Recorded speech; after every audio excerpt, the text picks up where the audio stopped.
Saya diutus dari Keuskupan Agung Medan untuk kuliah di BINUS. Di BINUS nih ada keluarga mahasiswa Katolik, tapi saya mendaftar ke KMK bukan sebagai Romo. Pengurus KMK nih ada yang tinggal di BINUS jadi dia hubungi saya untuk memimpin misa Rabu Abu. Jadilah kemarin saya memimpin misa di BINUS. Barulah, ternyata selama ini ada itu Romo ya gitu kan. Dengan dunia yang anak muda ini kan sekarang dinamis sekali ya. Dan sedangkan di sisi lain Romo juga punya kaum yang harus dijaga. Tantangan untuk menjadi terang itu sulit nggak sih Romo? Tanpa membuat jadi bicara. Ya. Kalau saya kenalkan dia sebagai Romo, pasti nanti pertamanya ada gap, ada jarak formal gitu kaku gitu. Saya ditelepon, lu di mana? Wih, apa ini? Positifnya kami akrab, negatifnya saya tanggung sendiri. Ketika pembahasan kami misalnya yang bersinggungan dengan agama Katolik, saya bicara. Oke. Ternyata di kalangan mahasiswa sendiri nggak ngomong religius, yang istilahnya yang beda agama ya, beda ini. Kebayang nih, kalau seandainya yang diajak ngobrol tidak punya wawasan itu, itu juga agak bahaya. Agak bahaya. Pernah di kelas tuh bahas tentang Tritunggal Maha Kudus. Serius? Iya, Tuhan yang Kristus itu 3 ya katanya kan. Wih, ini harus masuk. Romo itu nggak nikah ya? Oh iya, Romo itu nggak nikah. Ya, terus lu mau nggak jadi Romo? Enggak, gue bilang.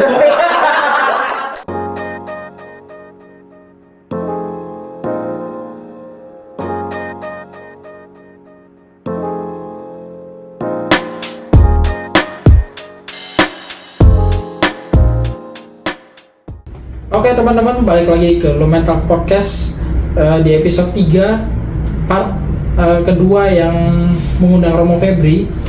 Dan ini adalah cerita tentang dia kuliah di BINUS. Bagaimana dia bilang gak semua orang tahu kalau dia itu Romo sampai dikatain Bip. Iya.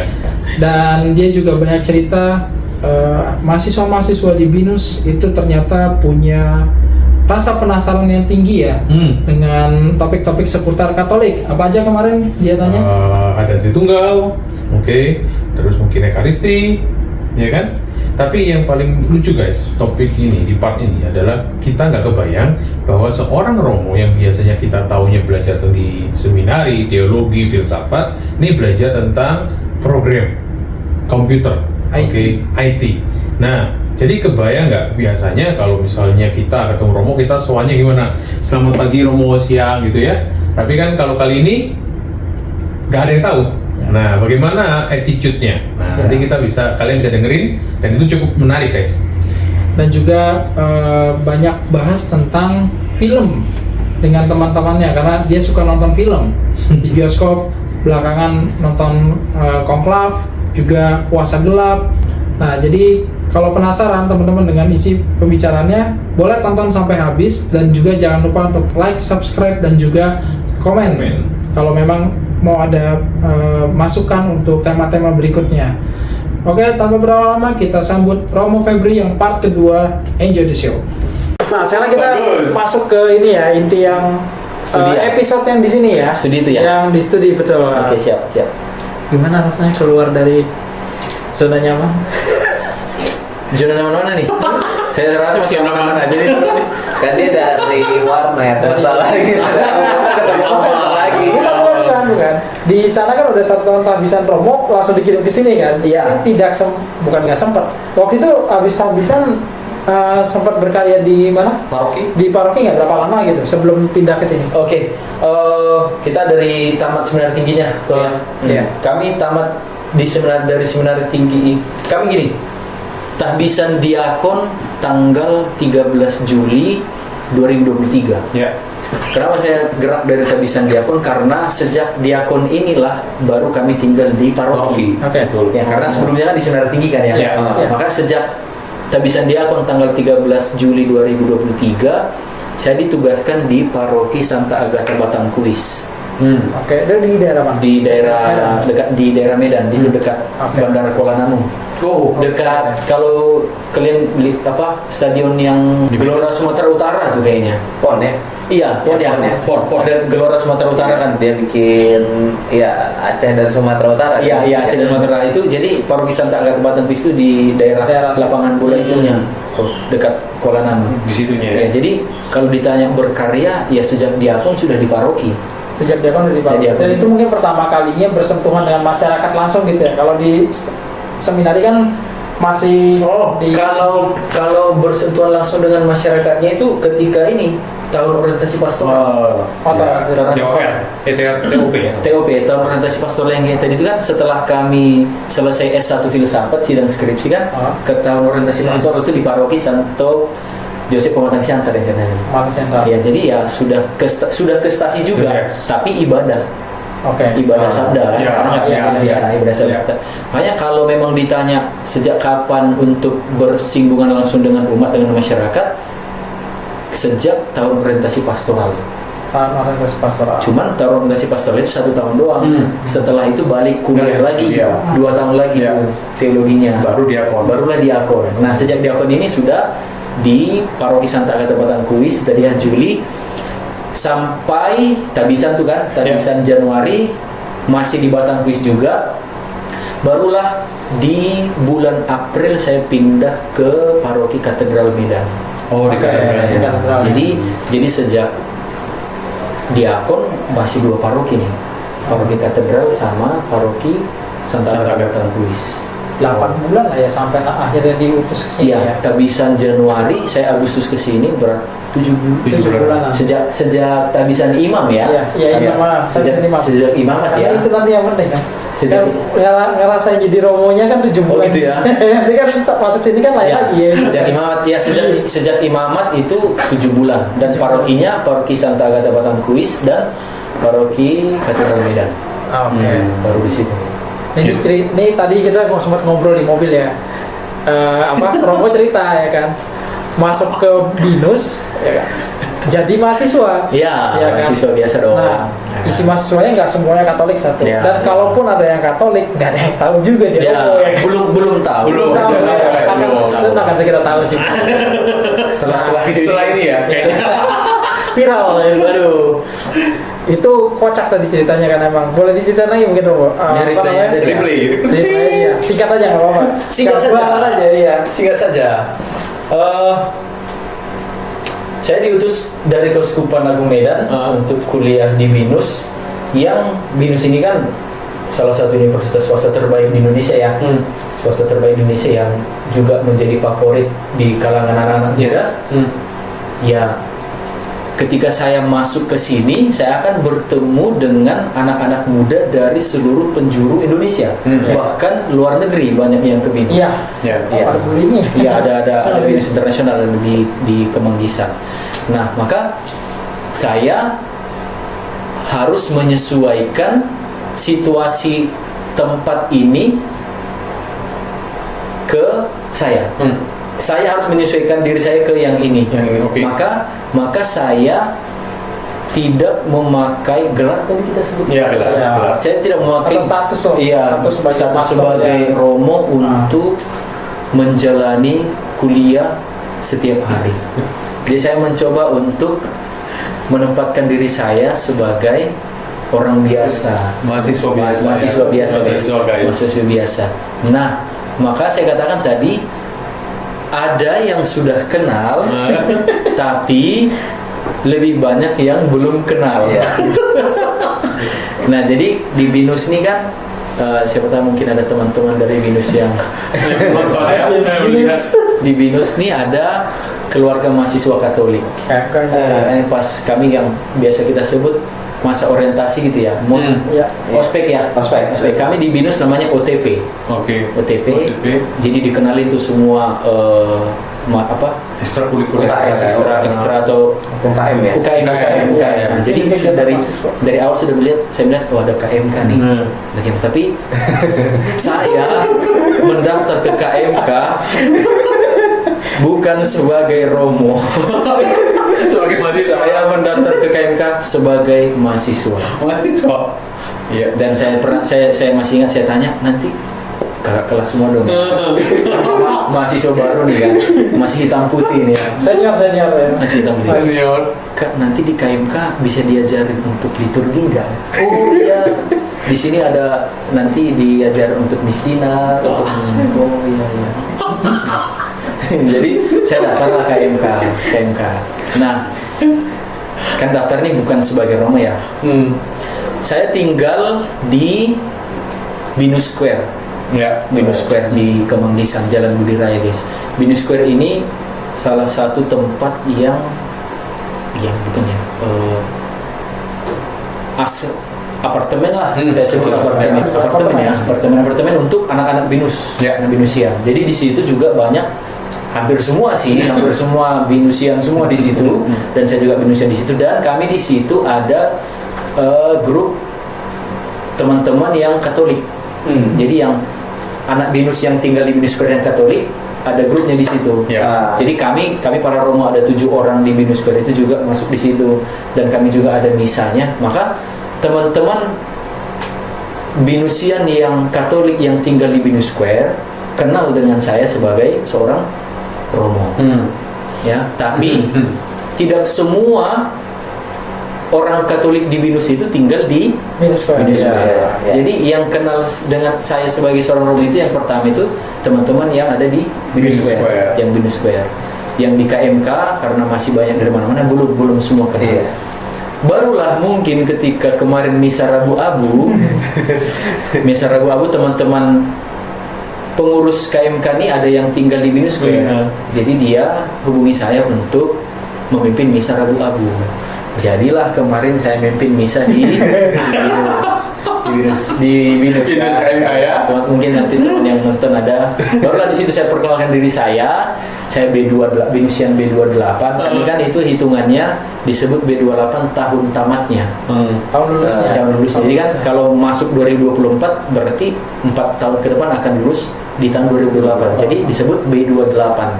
Yang masuk tahun 2023 B27. Yang masuk 2022 B22.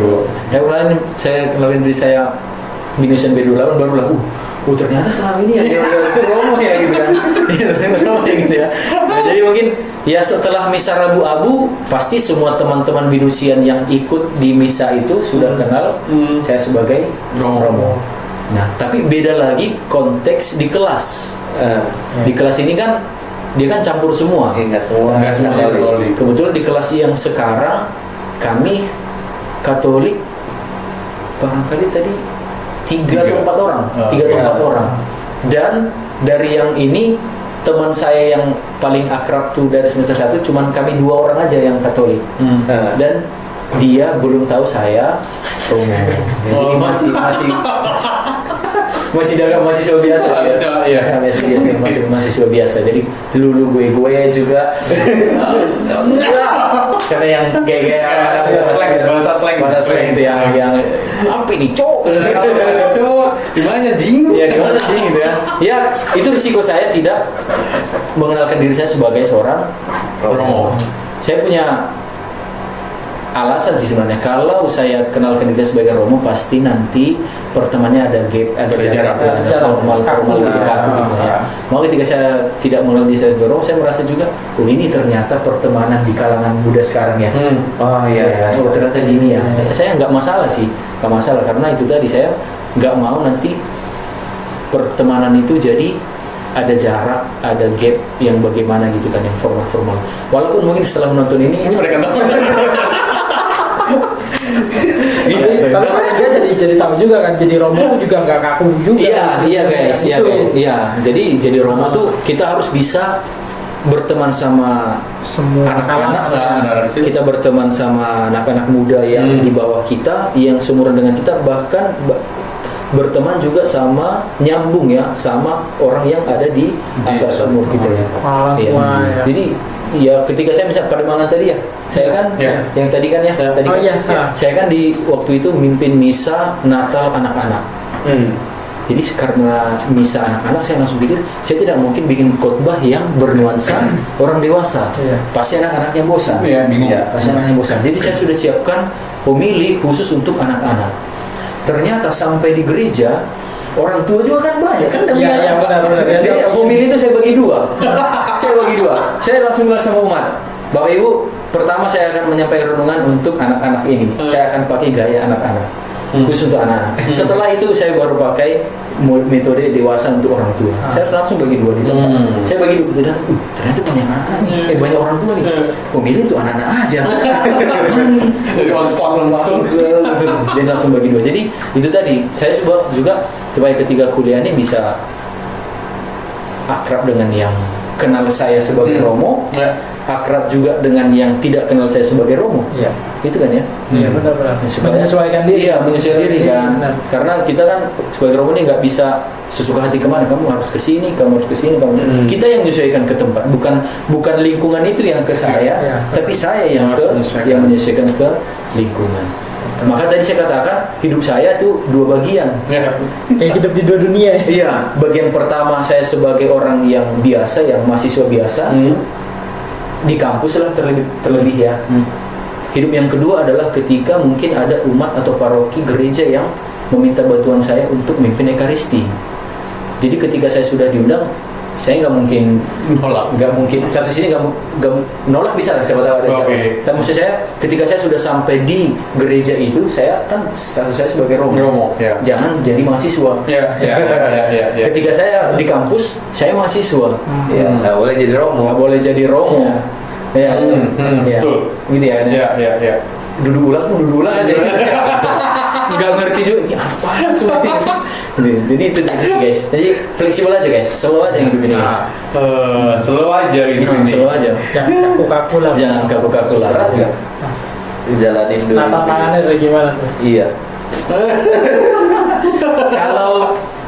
Kalau berat sih berat ya. Tapi berusaha ngumpetin nggak sih identitas sebagai Romo itu tadi. Nggak, maksudnya berusaha itu atau ya udah kalau udah ketahuan ya. Saya kalau udah ketahuan udah. Kalau ketahuan udah mau bilang apa. Tapi selagi belum bukan Nggak soal ngomong. iya bukan soal sembunyi, tapi ya nggak usah ngapain dibahas gitu sih. Ya. Ya kan kalau misalnya saya nggak langsung saya bukan Romo, enggak. Ya udah ngalir aja. Ngalir aja. Misalnya kalaupun nggak dibahas, ya udah nggak usah bahas, kita fokus kuliah aja nih. Lagian satu sisi kan, lu ngapain sih tahu latar belakang gua, kita sama-sama kuliah aja kan. Ngapain sih harus lu tahu dari mana gitu aja. Tapi kalaupun memang kayak anak KMK yang setelah misal itu juga sudah kenal siapa di jalan mah, mau bilang apa? Nggak bisa ngelak lagi karena foto-fotonya juga dari mana-mana. Karena live IG juga tuh. Nggak bisa lagi foto juga dari mana-mana foto. Saya nggak mungkin lagi ini Romo Febri ya? Oh enggak, saya terus ini fotonya Mirip dong. nggak bisa. Jadi itu tadi kok, kalau memang ya sudah tahu ya sudah. Iya. Ya sudah, ya belum, yang nggak usah kita bahas ya. Iya, Kita jalannya misalnya teman saya ini yang nggak usah dibahas, ngapain juga. Iya. Ngapain juga. Paling enggak ya kalau mereka tahu ya mereka tahu sendiri aja. Iya, kalau mau tahu sendiri Iya, aja. benar. Kalau mau tahu pengen tahu saya. Saya pengen lebih dalam. Culture shocknya itu seperti lebih apa? dalam. Lebih dalam. Ini pertanyaan lebih dalam. Kalau kan tadi kan di mobil guys, tadi itu kita cerita perjalanan. Gitu ya. Nah terus pernah nggak sih ngalamin culture shock sebenarnya? Karena kan perbedaan antara dua dunia ini kan sangat berbeda, benar ya? Romo Febri pernah jadi frater dan kuliah juga. Itu pada frater kan, sedangkan kalau yang di reguler kan ya itu bahasanya kan keluar semua, itu kan pasti keluar. Nah, segitu shocknya dengan culture ini, sehingga apa yang membuat shock itu? Maksudku, apa yang membuat akhirnya ini shock? Kalau shock sama terkejut itu sama gak sih? Iya. Terkejut ya? Kayaknya shock itu lebih serius ya. Serius ya? Terkejut kan? Nggak mungkin bisa, "Oi, shock dia." Atau gimana sih ya? Terkejut ya, terkejut. Saya nggak sampai shock. Oh, nggak sampai shock. Saya cuma terkejut aja gitu. Gini Karena- amat gitu ya. Gini amat gitu. Gini amat nasib ya kan? Karena gini, oke. Dulu kan di frater, di diakon, Romo di Keuskupan Agung Medan kan tentu ketika kita bertemu dengan umat, sama-sama sopan sih ya. Saya juga, Menjaga ini saya lah. juga tentu harus sopan ke orang lain walaupun saya dengan Romo, dan umat juga pasti sebagian besar bahkan semuanya juga berlaku sopan kepada seorang romonya, Iya. romonya gitu ya. Itulah pengalaman saya selama di sana. Nah, ketika saya datang ke sini, tentu saya nggak berharap itu akan saya alami lagi Di tempat kuliah ya? di tempat kuliah, Oke. karena itu tadi kita sama-sama di kelas. Kita anggap saja Senormal mungkin. kita satu umuran. Ah. Ya karena kan misalnya nih kita tanpa mengulik latar belakang orang nih ya. ya. Kalau kita misalnya sama-sama pergi ke kelas kuliah, otomatis kita semua Sama, satu ya, umuran dong ya, ya, ya. Ya, jadi saya juga pikir ketika teman-teman menganggap saya teman satu umuran, aksi perkataan perbuatan dia ke teman yang lain juga sama ketika dia berrelasi dengan saya. Iya. Termasuk bahasanya itu tadi. Bahasa itu tadi. Saya yang terkejutnya ketika misalnya kami waktu itu OTP kan anak BINUS yang baru tuh banyak ya. Jadi yang sudah kenal di awal-awal ini maunya sama terus nih. Oke, barengan terus. Barengan terus. Saya ditelepon. Lu di mana sih anjing katanya. Wih, apa ini? Iya kan? Iya. Iya dong. realita umat nggak mungkin gituin Romo. Umat ya, nggak mungkin. Umat nggak Ini mungkin. hanya terjadi karena Lu di mana, Mo? karena si anak KMK ini nggak tahu kalau Dan Anak memang, BINUS ini dan nggak tahu. memang, Iya. dan memang yang nelpon ini bukan Katolik guys. oh iya. iya Iya, dia nggak Katolik. Iya. Dia nggak Katolik. Ya, oke. Nggak Katolik guys. Lu di mana sih anjing? bingung responnya. Gue di tangga eskalator. Ya harus nyesuaiin ke situ kan ya? Kan mereka nggak tahu. Kalaupun sebenarnya dia yang Katolik, saya nggak bisa salahin dia dong. Iya, iya, iya. Iya, dia nggak tahu. Saya Iya, juga, iya. saya juga nggak kasih tahu. Yes, yes. Maka ada negatif positifnya. Positifnya kami akrab, negatifnya saya tanggung sendiri. Ya, positifnya kami akrab, negatifnya saya tanggung sendiri. Menarik loh guys. Agak lain Romo tadi. Kayaknya setelah nonton video ini saya disuruh uskup pulang. Ya. Iya. Fenomena itu. Fenomena yang menarik ya. Terkejutnya shocknya di Telepon situ tadi. sih, di telepon tadi, dan bahasa-bahasa sehari-hari juga kan ya. Iya. Bahasa-bahasa sehari-hari juga. Tapi saya sudah nikmati aja. Jadi ini bagian dari ilmu kulturasi ya Romo ya? Aduh. Masuk dengan cara mereka, keluar dengan cara Romo. saya masuk lihat pintu mereka, saya nggak tahu dari Keluarnya kemana? Saya nggak tahu ini mau keluar dari mana. Iya, ini keluar kemana nih? Keluar dalam. Kalau terus aja lebih gue takut nyasar lu. Enggak, tapi sejauh ini saya masih bisa di jalan yang benar lah. Tapi tantangannya apa, Romo? Maksudnya gini, dengan dunia yang anak muda ini kan sekarang dinamis sekali ya. BINUS, persoalan problematis juga banyak sebenarnya. Sedangkan di sisi lain, Romo juga punya kaul yang harus dijaga. Benar ya? Nah, tantangan untuk fenomena untuk menjadi terang itu sulit nggak sih Romo? Kadang kan kalau bagi anak-anak muda menjadi seorang yang apa ya, religi atau seorang yang terlalu agama, ya kudus, Benar religius religius ya, itu kan jaim atau enggak banget gitu. Iya. Karena kan takutnya sok suci. Nah, cuma guys, ini kan menarik karena apa? Romo ini masuk nih ke dunia orang-orang ini nih, dunia kita. Amin. Nah, kalau dulu anak-anak muda bisa bilang ya, mau kan lu tahu, lu nggak pernah tahu perasaan gua berada di kuliah itu seperti apa, oke? Kalau gua nanti dibully itu gimana, menjadi sok sucinya, gitu ya. Makanya jarang ada yang pengen aktif. Nah, dengan Romo berjalan sekarang semester 2, oke, untuk menjaga marwah itu, tanpa membuat jadi Judgment. jarak. Iya, Yes. iya. Itu. Tanpa jarak dengan mereka ya. iya, tetap menjadi terang, tapi juga tanpa ada jarak gitu loh. Berarti saya lihat dua kelompok lagi nih yang saya hadapi. Oh, Ya, apa itu? kelompok pertama mereka yang tidak mengenal saya sebagai Romo. oke, ya. Karena kalau konteksnya mereka tidak kenal saya sebagai Romo, untuk pembahasan tentang kereligiusan kami tidak pernah bahas tuh. Betul. Iya kan ya? Iya. Iya. Nah, yang sekarang situasinya adalah ke mereka yang kenal saya sebagai Romo. Iya, makanya kenapa saya bilang dua. Kelompok pertama yang tidak kenal saya, kami tidak bahas tentang kereligiusan. Iya. Tapi ketika pembahasan kami misalnya yang bersinggungan dengan agama Katolik, saya bicara. Oke. Oke. Kemarin kami nonton konklav. Oh, kontroversi ya. Masuk tuh ya. Masuk ya. konklav tuh gini guys, sejauh saya tahu gitu kan. Ini caranya gitu kan. Iya. Mengerti.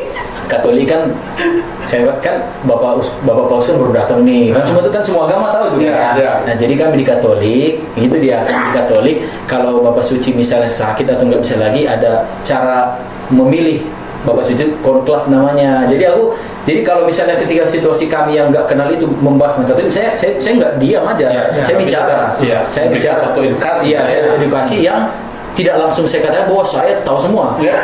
Yang pernah saya dengar, saya dulu pernah ini kan gitu ya, caranya kan gitu ya. Halus dia. Halus santai gitu kan.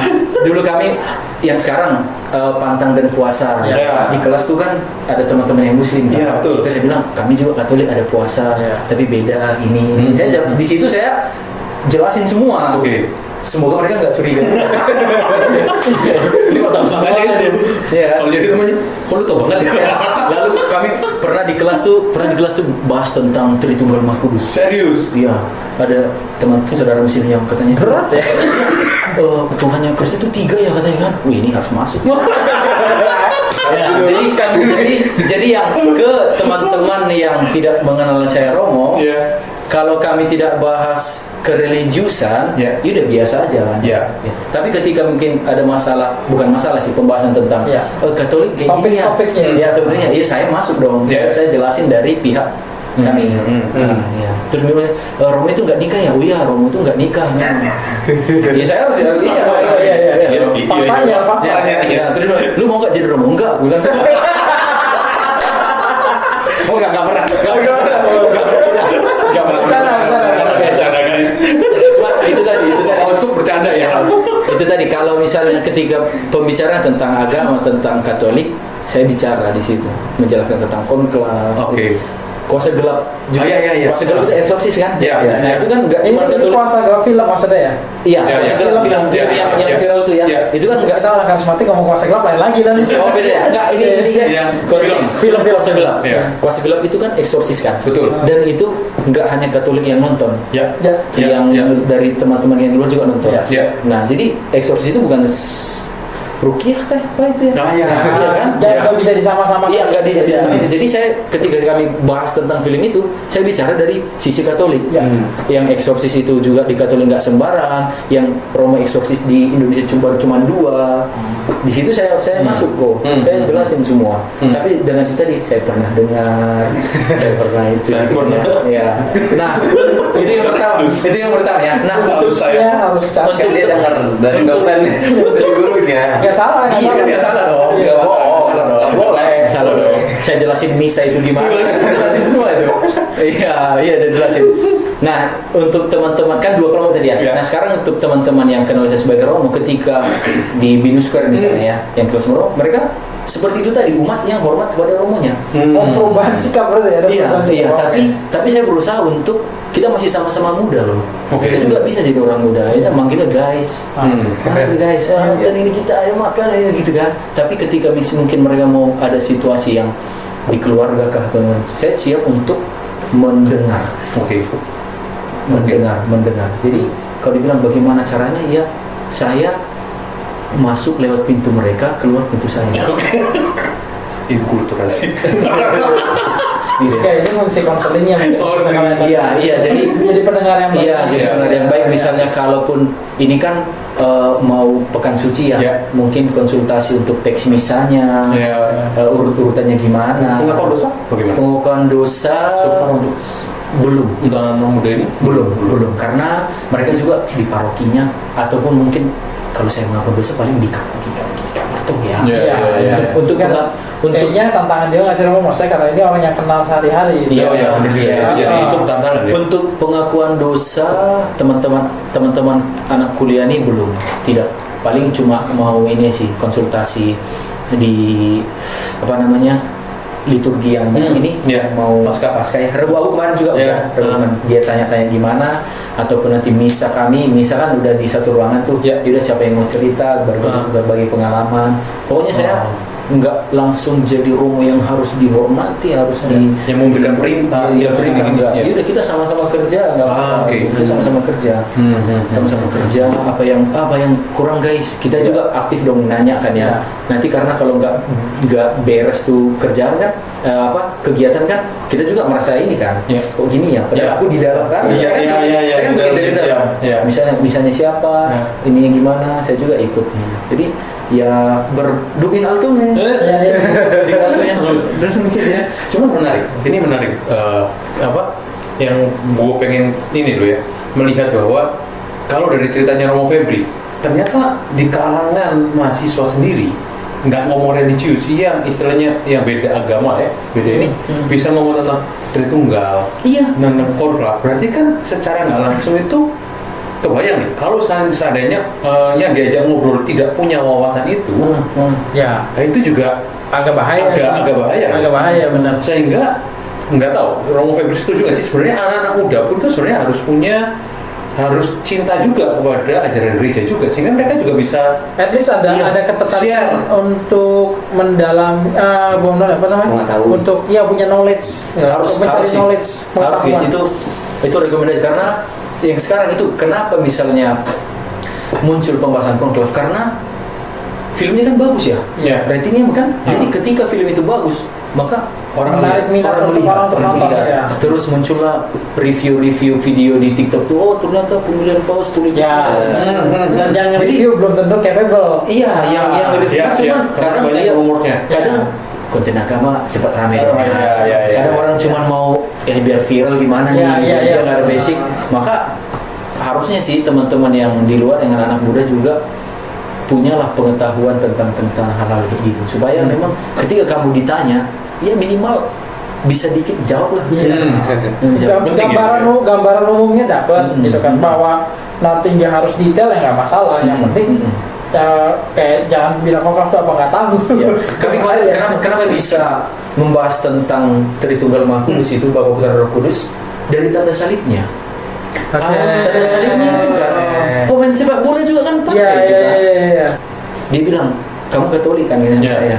Kalian berdoa kok ini gitu kan ya. Iya, aku tanda salib. Aku lihat di ini ada selebrasinya. Iya. Jadi sebenarnya kadang nuansa Katolik ini karena mendunia itu yang buat dari di luar kita untuk ngebahas. Iya. Yes, mereka penasaran. Iya, makanya saya ditanya, jadi saya jelasin aja kan. Iya apa gitu. Jadi saya tetap dalam hal apa ya, respect satu sama Iya, lain. iya. Saya nggak langsung antar agama ini enggak. Iya. Ya saya teman yang penasaran. Iya, barangkali. obrolan-obrolan Iya, aja, obrolan maksudnya. di kelas aja kan. Iya. Jadi saya jelasin ini. Tapi pada akhirnya itu iman dia, itu iman kami yang Iya. kami tidak perlu untuk Iya.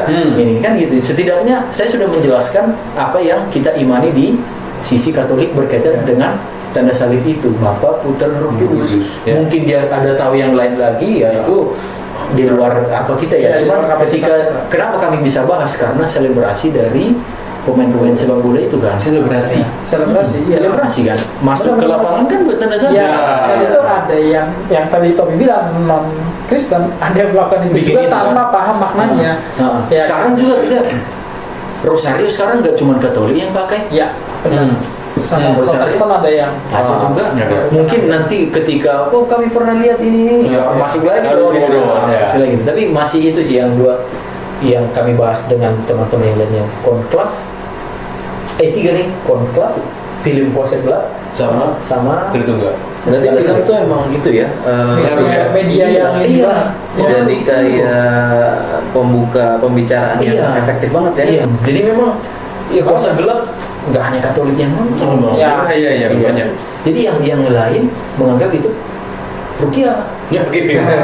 Iya. Rukiah. Padahal itu kan bukan soal rukiahnya, cuman ada latar belakang eksorsis itu kan nggak sembarangan ya. Iya. Iya. Itu kan lawannya iblis tuh. Sejarahnya Nanti panjang. ya. Itu nanti ya guys. Sejarah. Dan itu juga setiap ternyata gereja juga menentukan kan. Ya makanya sejauh saya tahu sejauh ini masih 2 orang yang Di Indonesia. Yang di Indonesia. Indonesia. Eksorsis. Yes. eksorsis 2 orang. Benar. Yang diberikan wewenang. Iya, Yang diberikan wewenang.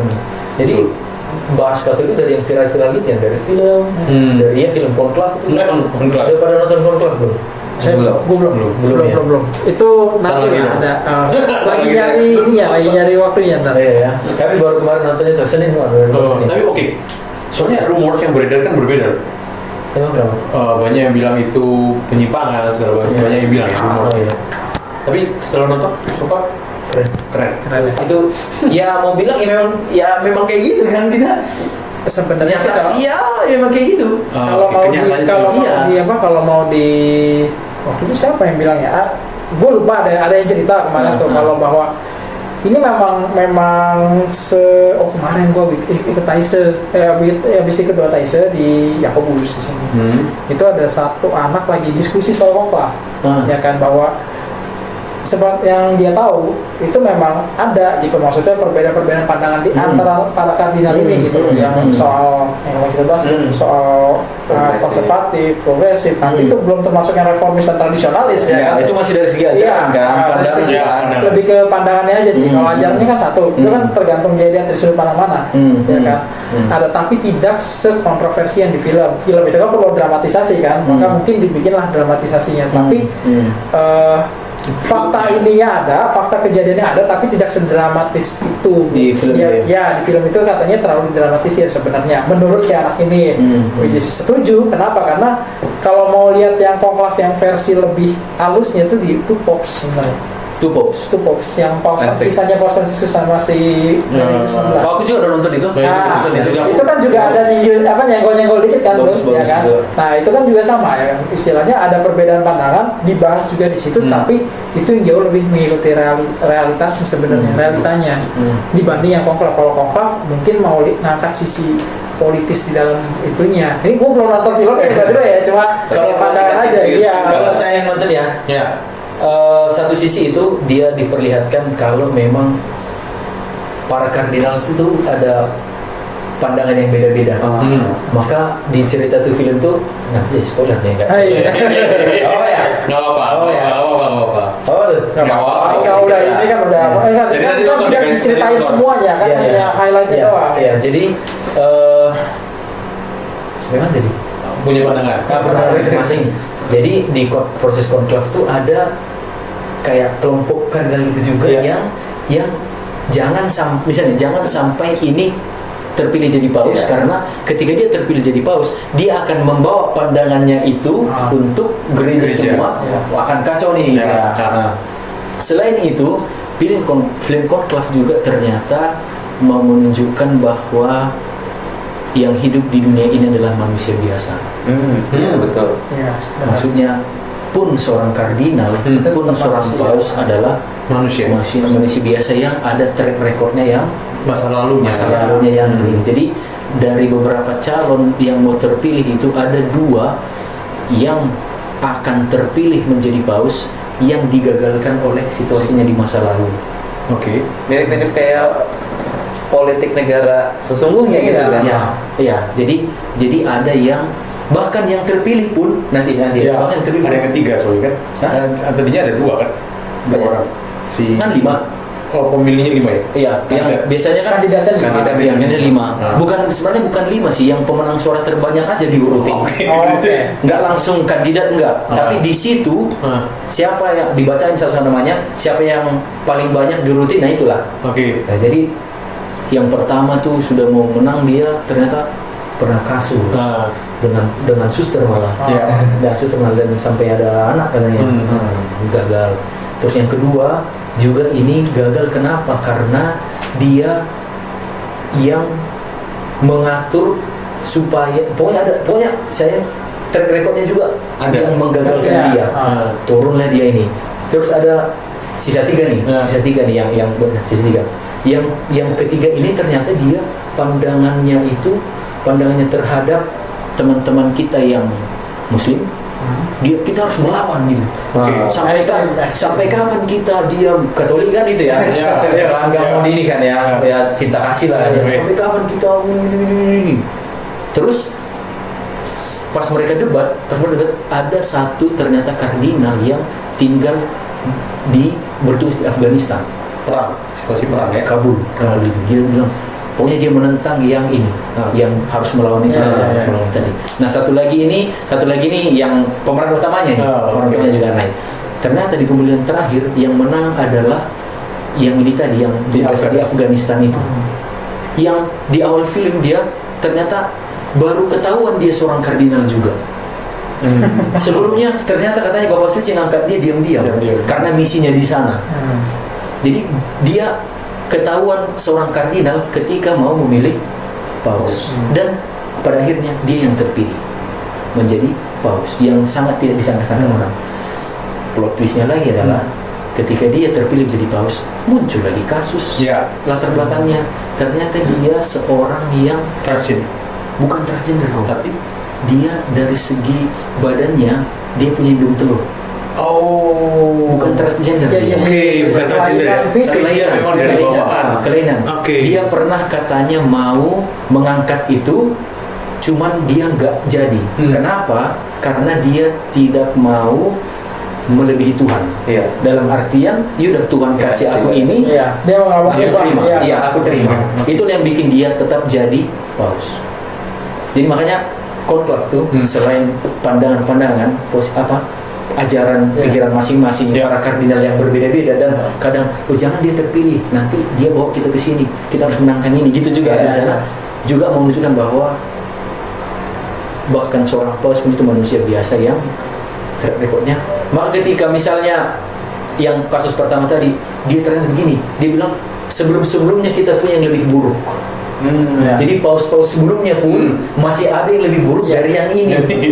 Nah, jadi kan itu isi konklaf itu. Bahkan yang terpilih pun ternyata kelainan hidung telur.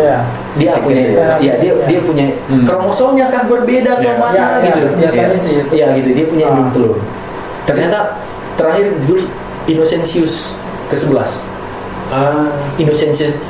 Innocentius itu artinya tanpa dosa.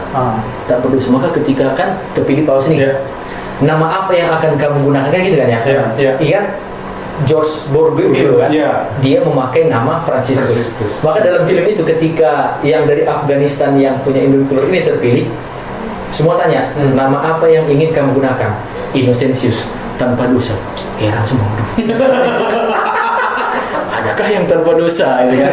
Nah, terakhirnya disuruh lagi, ternyata dia punya hidung telur. Kan ada pemeran utamanya itu dia kayak penjamin proses itu berjalan lancar.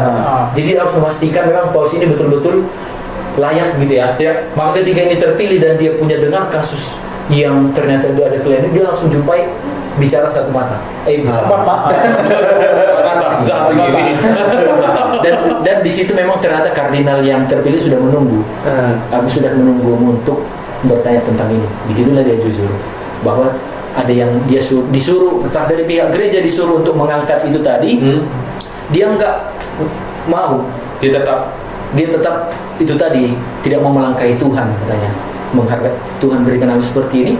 Jadi biarlah aku seperti ini. Karena ketika aku mengubah itu, aku sudah lebih daripada Tuhan. Maka dia, layaknya terpilih dan dia jadi. Nah itu Menarik.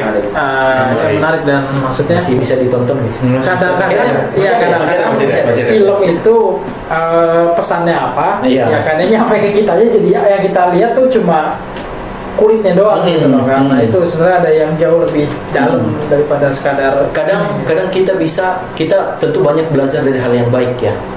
Tapi kita bisa juga loh belajar dari hal yang nggak baik. Dan dari film ini tadi teringat bro, bahwa orang kudus punya masa lalu, orang pendosa punya masa depan. Yang bertobat. Tapi yang bertobat. Kalau enggak, masa depan aja. Itu untuk menginspirasi Tambahin yang bertobat, dua kata lagi. Yang bertobat ya. Yang berdosa terus belum jelas. Tapi ketika kita udah mengaku kita paling berdosa, bertobat, nah baru. Kalau hanya saya berdosa nggak bertobat, sama aja ya. Yang bertobat guys. Ketika Romo Febri diminta, kan ada 7 Romo tadi kan belajar masing-masing ya. Ada yang di IT, manajemen segala macam. Apakah ini salah satu bentuk gereja, fenomena gereja, bahwa gereja juga menjadi fleksibel? Mereka melihat kebutuhan sekarang sebenarnya. Karena kan terkesan biasanya gereja Katolik itu terlalu kaku. Contoh, kita bahas tentang kontrasepsi. Bagaimana gereja tetap harus menentang hal itu. Nah, bagi orang-orang kan merasa itu nggak bisa gitu. Mau sampai kapan beranak pinak gitu kan? Nah, cuman ketika ini banyak Romo, kemarin juga ketemu Romo yang belajar musik. Terus itu jadi suatu pertanyaan buat saya. Kenapa? Oke, ada yang belajar ekonom gitu, Iya. sampai jadi doktor gitu kan. Apakah gereja sudah tidak sekaku itu kah atau saya nggak tahu. Menurut Romo, pandangan setelah menjalani? Menurut saya sendiri, gereja situasi yang sekarang ya, gereja dan sudah berjalan juga gereja lebih fleksibel itu tadi. Istilahnya apa ya? Dulu pernah extra ecclesia nulla salus. Di luar gereja Tidak ada kesalahan. tidak ada masalah. Di situlah Kita tadi itu. itu ya. Iya, sempat bahas tadi. Sebelum jemput. Iya kan, karena disitulah kekaguannya gereja. Iya. Dan ternyata sejak itu gereja terbuka ya. Kan nggak itu lagi kan. Iya. Yang sekarang adalah ecclesia semper reformanda. Ya, rekomenda. Senantiasa memperbaharui.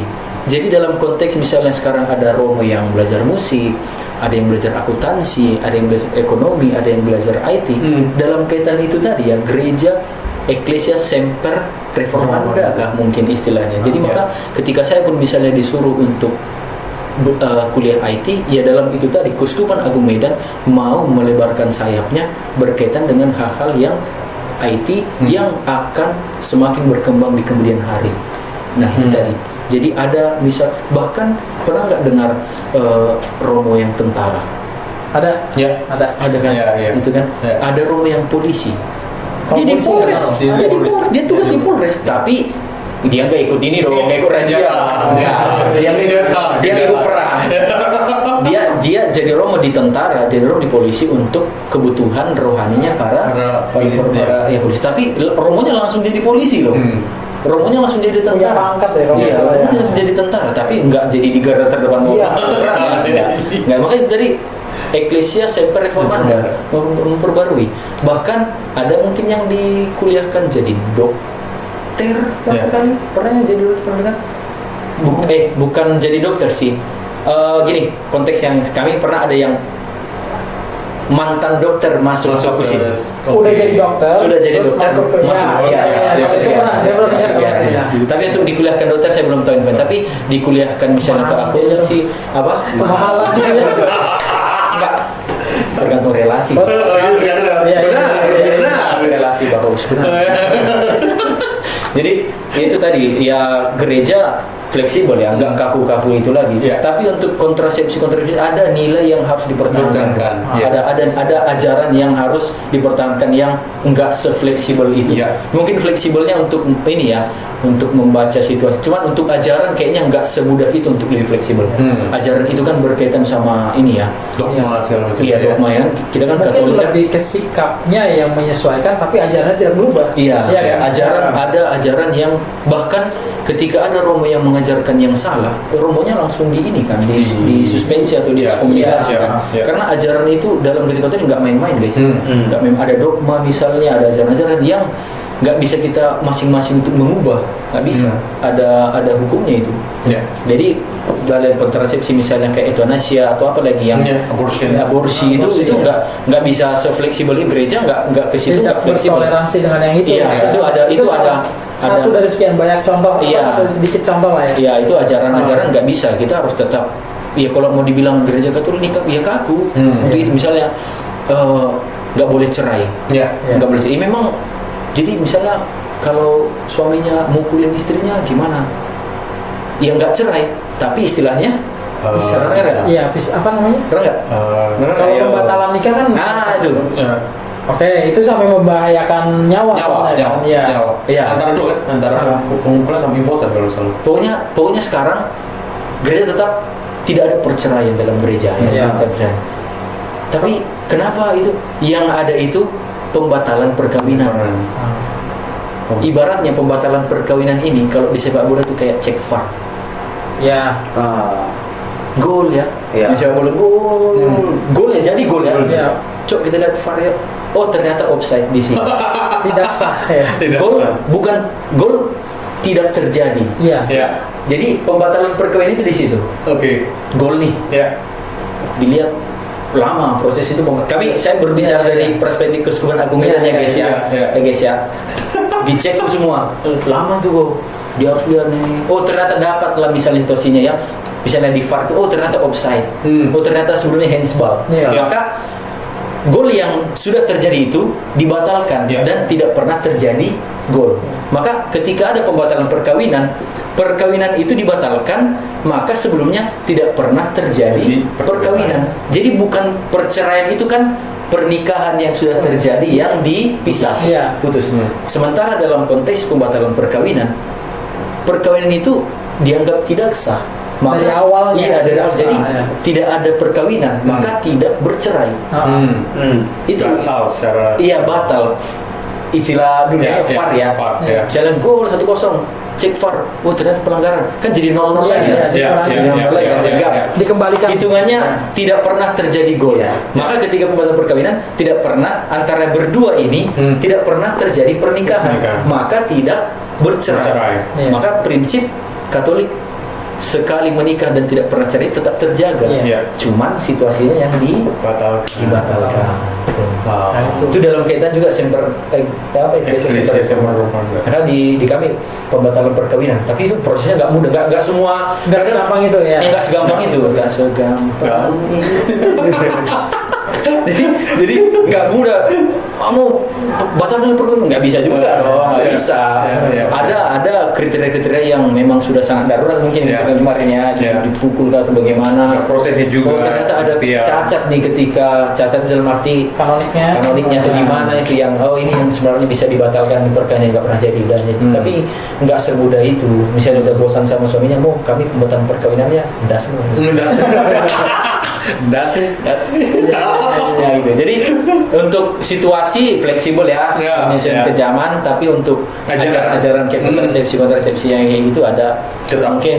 Saya mungkin nggak layak untuk bicara, tapi pasti para romo-romo yang di bidangnya lebih senior pasti akan.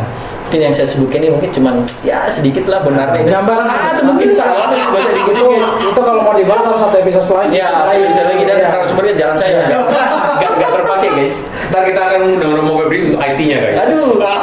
AI, siapa tahu besok Kristi AI. Jangan. Saya juga nggak menganjurkan Alkitab digeser dengan digital. Kita buku maksudnya. Oh iya, kita buku setuju saya. Setuju gitu ya.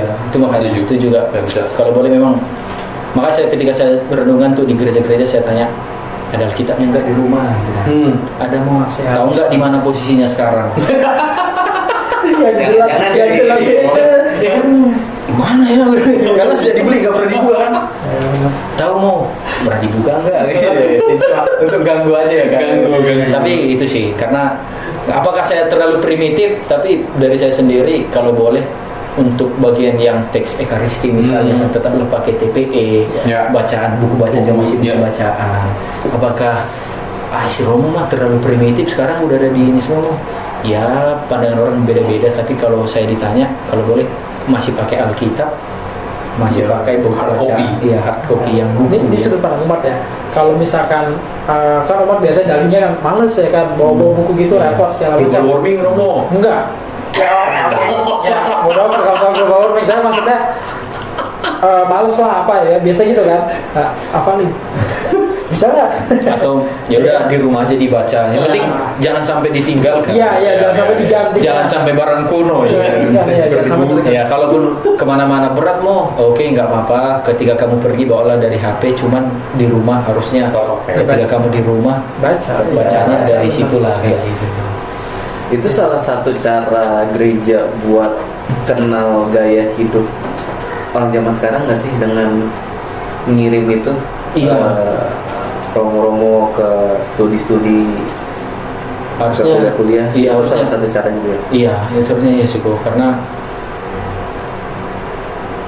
kita nggak bisa tinggal terus di zaman batu kan ya, dan batu. Maka ketika gereja melihat peluang-peluang itu, maka dikirimlah imam-imam yang bisa ambil bagian di situ, sehingga nanti juga kan balik ke keuskupan lagi, karyanya kan untuk keuskupan. Kalau sekarang berarti ada melapor gitu atau apa nggak?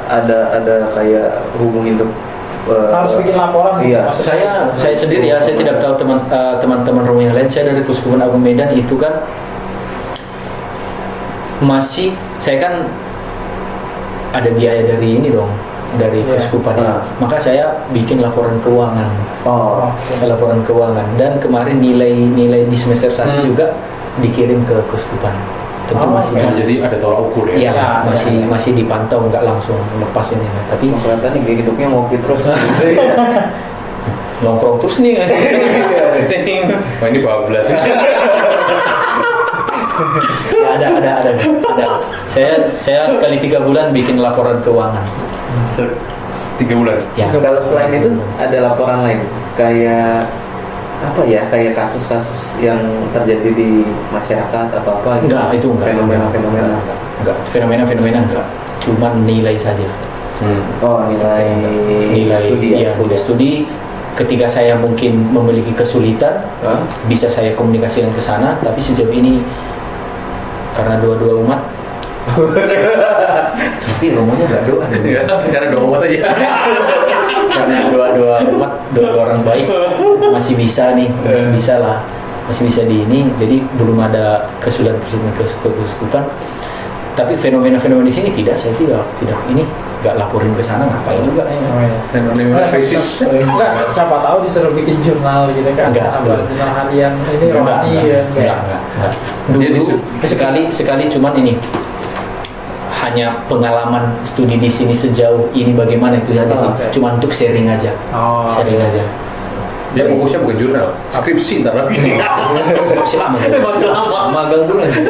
Iya, bener. Magang gimana jadi gitu? Tadi nyambung ke pertanyaan Tobi ya tadi ya. Kalau waktu sama teman-teman seangkatan nih, gitu, waktu masih di Medan gitu, itu pernah nggak sih ada diskusi antara teman-teman seangkatan gitu tentang apa namanya dunia ini sekarang kayak gimana sih dari sudut pandang para diakon, mungkin waktu itu masih diakon ya kan, bisa jadi gitu loh. Kayak nanti kalau pas udah ditabisin, mau ngapain nih gitu loh. Asromo ya kan, pernah nggak kepikir terus tiba-tiba kayak dapat perutusan buat studi IT pula ya kan, gitu kayak nggak pernah kepikiran lah gitu buat bidangnya IT lagi ya kan. Iya. Tapi pernah nggak ada diskusi gitu yang nanti nyangkut-nyangkutnya ke hal-hal yang kaitannya sama mungkin talenta ya, kalau saya nyebutnya talenta gitu, keahlian. Kalau pembahasan kami sih nggak lebih ke talenta ya, paling mungkin dulu kami pembahasan nggak terlalu dalam juga, teman-teman kami sampai 4 orang yang satu angkatan ya. Kalau nanti ketika jadi rumah aku mau bikin apa di paroki gitu aja sih. Sejauh itu apa? Tapi itu kan ada ininya ya, apa namanya? Tetap ada manfaatnya buat umat artinya kan gitu. Iya, Bikin sesuatu ya. pasti ada bicara. Maka saya sendiri juga nggak menyangka tiba-tiba disuruh untuk Belajar lagi yang IT ini. Tapi saya yakin positif aja sih pikirnya, pasti tujuannya semuanya baik di kemudian hari. Iya. Nah, walaupun misalnya saya tidak terlalu maksimal, tapi kan saya yakin nanti kan selesai dari sini kan saya balik ke keuskupan nih. Saya kan juga nggak akan kerja sendiri. Iya. Maka yang saya Support sistemnya ada. Iya, yang saya latih juga di sini, saya harus bisa bekerja sama dengan orang lain. Berbagai pihak. Iya, berbagai pihak. Dan saya juga jangan nuansa tuan. Saya harus jauh, mudah-mudahan nggak seperti itulah gitu. Setidaknya kita misalnya kalau kita punya kelompok nih, udah kita sama-sama aja. Yang penting kita tahu siapa di atas, tapi nggak usah terlalu menyuruh gini. Tapi ya udah kita sama. Makanya saya sejauh kemampuan saya coba untuk belajar di sini. Kalaupun nanti mungkin hasilnya kurang, tapi saya sudah berusaha ya. Saya sudah berusaha, itu aja sih. Prinsip saya gitu aja sih kok. Tanggung jawab saya disuruh ke sini untuk studi, lakuin. Yaudah saya studi. Kalaupun kalkulus saya misalnya kalkulus saya C, nggak sanggup lagi. Apa sih yang terbaik? Iya, yang penting udah belajar lah itu kan. Iya. Nggak mungkin bisa kalkulus A ini. Saya ngomong 10 tahun yang lalu. Pak dosen. Minimal B. Tapi itu sih apa namanya, programmer itu benar-benar untuk ini project besar sih. iya, sharing untuk studi kok ya. Sharing kami kan, kembali saya bicara dari pengalaman kami di Keuskupan Agung Medan ya, nggak tahu di Keuskupan lainnya, apalagi di KAJ. Kalau kami kan di Keuskupan Agung Medan itu kan kalau Romonya mau kuliah lagi, biasanya dan paling sering itu bukan kemauan dari Romonya, bukan kemauan dari Romonya, karena sudah belajar 4 tahun filsafat, 2 tahun teologi, ngapain lagi sih harus kuliah lagi gitu kan ya. Maka sering ketika para Romo disuruh untuk kuliah lagi, saya lebih spesifik lagi ya, Keuskupan Agung Medan dan Projo, Keuskupan Agung Medan, karena di sana banyak ya, ada kampus yang Agung Medan. Saya bisa dari Keuskupan Agung Medan, Projo Keuskupan Agung Medan, yang memang kebutuhan dari uskup yang melihat situasi keuskupan. Maka dari pihak ya uskup lah saya bilang ya, karena dia yang tahu nih kebutuhan keuskupan, jadi dia yang menyuruh Romonya untuk pergi kuliah. Maka tidak perlu harus melihat apakah imamnya punya basic di Bidang itu, bidang itu. Maka dalam konteks saya, jujur saya tidak punya basic di pemrograman nih, IT nih ya. Karena dulu kan kami di Seminari Tinggi kan nggak boleh HP. Oh iya benar. Nggak boleh pegang HP, terus nggak boleh laptop juga. Sampai setelah tahun orientasi pastoral baru bisa pakai HP, baru bisa pakai laptop. Itu pun pakai HP, pakai laptop kan di paling cuma lihat YouTube kan ya, atau WA, Instagram gitu. Dan ternyata di programmer ini kan bukan hanya itu, justru kita harus kita yang bikin WA, kita yang bikin YouTube, aplikasinya. Nah bahkan saya baru tahu coding itu nyampe di sini. Saya pilih jurusan computer science, tapi saya baru tahu coding di sini. Saya tanya sama teman, coding itu apa? Lu pilih komputer science tapi nggak tahu coding katanya. Dan nggak bisa menjelaskan ya. Nggak gitu sih, nggak bisa ngomong kayak bukan saya juga mau di sini. Iya kan? Jadi dibilang coding itu ya cara kita bicara sama komputer. Jadi komputer itu bahasanya ya komputer itu bikin apa, kita yang kasih kode ke dia biar dia tahu. Oh gitu. Jadi saya mau kuliah tuh baru tahu coding itu di sini. Terus dia jelasin banyak bahasa pemrogramannya, katanya ada C, ada Python, ada JavaScript, ada macam-macam. Apa? Terus saya tanya lah, kan ada Romo yang juga di Binus Kertim Computer Science juga kok. Saya tanya, Romo, di sini kita kalau kuliah pakai bahasa apa? Bahasa C katanya. Maka sebelum mulai kuliah saya sudah lihat di YouTube tutorial gimana nih bahasa pemrograman C caranya. Asli dari paling dasar. Itu biasanya kalau itu kan print hello world ya, kalau pernah dengar kan itu print hello world gitu kan. Itu yang paling sederhana, print F hello. Maka saya teks ya. Iya, muncul, dia keluar di RAM, dia keluar. Jadi saya baru tahu itu di sini. Basic sama sekali. Ketika sampai di kelas dengan teman-teman yang sudah sangat akrab dengan ini ya, teman-teman baru tamat SMA dong, kayak ada yang bisa tahu ini, makin minder dong ya kan. Terus ternyata bukan hanya pemrograman, ternyata matematikanya juga banyak. Hitung-hitungannya. Iya, pantas ketika mau mendaftar harus jurusan IPA katanya. Kebetulan saya memang IPA. Cuman kan itu kan sudah sebulan yang lalu. Itu sebutan yang nggak tahu apa-apa. Ini gimana? Jadi saya analogikan misalnya kalau dalam suatu balap gitu ya, teman-teman yang lain sudah pada di putaran keberapa, saya masih harus ini mau pakai yang mana, masih mau milih kendaraan ini kok. Terus udah saya pakai ini deh, cara pakainya gimana. itu makanya waduh ini mulai dari minus. Iya, mulai dari minus. Dari minus. Seandainya misalnya tadi kuliah kitab suci atau hukum gereja, kan ada basic tuh kan, kami kan di filsafat dulu kan ada tuh ya belajar, mungkin lebih mendalam. Ini kan langsung asli suatu hal yang berbeda, baru, yang berbeda, yang baru. Makanya harus digeluti lah tadi. Makanya dalam konteks itu tadi, dasarnya pasti yang baik di kemudian hari nanti kan. Uskup lihat pasti yang baik, pasti akan dipakai ilmunya. Tapi saya juga berusaha untuk belajar, tanggung jawab saya belajar. Nanti pada akhirnya juga saya yakin saya tidak kerja sendirian, cuman supaya saya punya pengalaman di bagian ini, supaya ketika saya nanti punya tim, saya bisa nyambung. Mau bikin apa saya bisa nyambung karena pengalaman kuliah itu. Pasti akan belajar nih kan terus ya, nggak tamat kuliah pun nanti kan nggak langsung berhenti kan, belajar lagi harus di-update. Iya, bahkan mungkin nanti saya belajar dari yang saya baru lulus, belajar dari yang punya pengalaman banyak. Ketika saya hebat nih baru lulus BINUS, ini kosong. Iya. Ya kan, jadi harus rendah hati. Oh, ya, kita kerjasama lah yuk, kita sama-sama bangun keuskupan gitu sih. Itu guys. Mantap, berarti apa namanya? Ya selain diutus untuk nyari pengalaman juga ya kan buat ngebangun Keuskupan Medan lagi ya kan lebih jadi lebih maju lagi lah. Ya istilahnya. harapannya itu, amin. Gue mau tanya itu. Studi ini bentuknya tuh penugasan atau penawaran sih sebenarnya? Penugasan kok. Jadi nggak boleh nolak, Iya. nggak boleh, dan semua sampai jurusannya nggak boleh milih sama sekali. Nggak boleh. Keputusan. Bukan penawaran nih, karena kalau sempat penawaran nggak akan ada yang mau. Iya kan? Kalau penawaran kita udah apa nih, udah oke selesai. Kuliah lagi mau nggak? Ya nggak mau dong. Oke mungkin. Ya ada lah yang mau ya, cuman mayoritas pasti nggak akan ada yang mau. Maka dia orang lebih awam pun kan iya kan? Iya. Jadi dari apakah penugasan? Kamu studi ke sini. Siap. Siap. Apaan nanti? Ternyata telepon. Iya, penugasan. Lebih ke penugasan. Karena kalau penawaran nggak akan ada yang mau. Bahkan ketika penugasan pun masih ada yang nego. Iya masih nego kan. Gak usah lah bosku, gak usah lah saya nggak bisa gini. Kan kasihan bosku.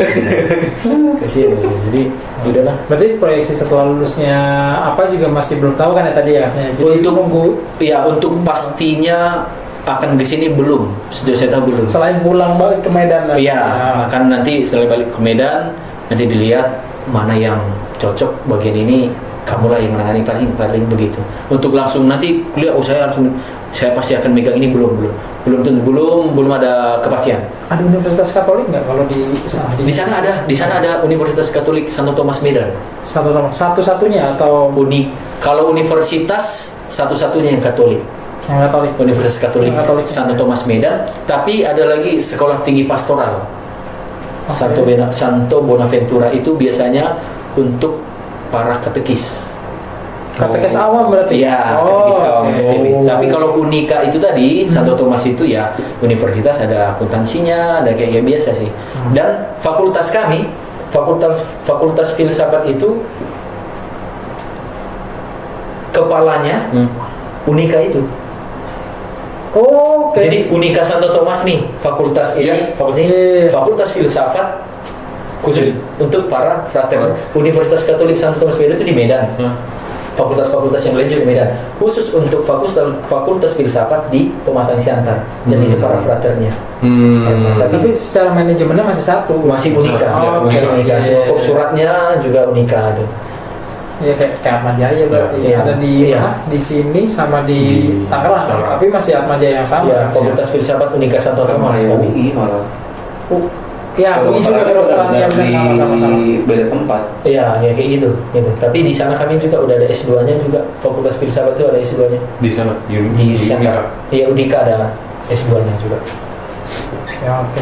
Gila mantap, ini panjang loh. Maksudnya nggak expect ceritanya tuh bakal sebenarnya agak lebar sih, tapi gak apa-apa, suka sama ceritanya. Dan yang lain juga, ini kan sisi lain dari pastor-pastor yang mungkin kalian pikir cuma ada di biara doang, di paroki doang. Enggak cuy, mereka tuh punya kehidupan loh, dan itu jauh lebih menantang daripada yang di kita yang awam lah, istilahnya punya dunianya masing-masing itu benar, dan mereka harus jalanin dua dunia. Ya kan istilahnya Dua dunia. itu dua dunia. Kita satu aja ngeluh ya kan. Ya itu pengalaman pribadi saya. Mungkin ada pandangan lain dari para Romo yang lain. Oh, iya. Ya terserah sih. Saya tidak menyinggung siapa-siapa, tapi itu dari yang saya ceritakan di sini pengalaman saya, pandangan saya pribadi yang saya sampaikan. Semoga ada hal baik Bisa belajar lah. yang dipelajari gitu ya. Apa yang saya sampaikan semoga memberikan ya motivasi kan untuk teman-teman mau jadi Romo yang tadi di awal kita bilang nggak harus masuk seminar itu, nggak harus. Tapi gini, ini satu lagi ya. Gimana. Kan seminar itu kan pada dasarnya kan sekolah mau jadi Romo kan ya. Iya. Salah satu tes masuk seminar itu ada wawancaranya. Iya. Ada wawancara. Maka ketika saya wawancara saya harus bohong. Iya, karena kalau saya bilang kamu kenapa mau seminari? Lapangan bola. Mungkin nggak dulu. Maka kan ada kakak kelas yang juga dari paroki KM Parapat. Biasanya itu dikumpulin nih, yang mau adik-adiknya mau testing nih, dia kasih masukan, oh nanti gini ya. Jadi dia bilang kalau kamu nanti wawancara ditanya mau ngapain kesini, bilang mau jadi pastor. Ya, saya bilang lah itu. Walaupun kayak itu. Tuhan menjawab. Tuhan mencatat. Mau jadi pastor. yang tadi nggak lulus itu Nggak tahu, mungkin di bagian yang lain dia mungkin nggak lulus ya. dan jawabannya sama Jadi Romo hasilnya tapi kok lain. lapangannya besar ya bang. Enggak, itu sih. Jadi panggilan tuh memang betul-betul misteri banget. Misteri. Jadi kita coba aja semua untuk maju, dan pengalaman saya juga yang saya alami sendiri dengan teman-teman di perkuliahan, dengan umat-umat yang saya ketemu juga di susteran kah atau di gereja gimana, itu yang saya alami.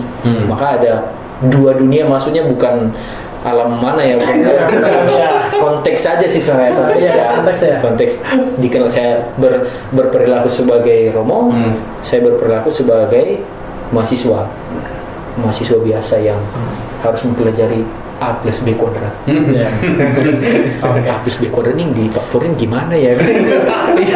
Pokoknya harus Nyari ya, nyari. Kalau dilihat riwayat YouTube saya tuh di laptop, materi SMA kelas 11, materi SMA kelas 12, materi SMA. Saya jadi banyak subscribe channel-channel matematika. Sebelum-sebelumnya saya lihat konten kreator Maili misalnya, atau Noah, ya. Tiba-tiba nih kelas matematika di semua. Waduh. Itu salah satu trik untuk hidup di dunia yang satunya lagi. Satu lagi ya. Supaya jalan dua-duanya gitu. Jadi kuncinya adalah tetap disiplin. Ya, itu tetap tahu skala prioritas. Skala prioritas misa dan skala prioritas belajar.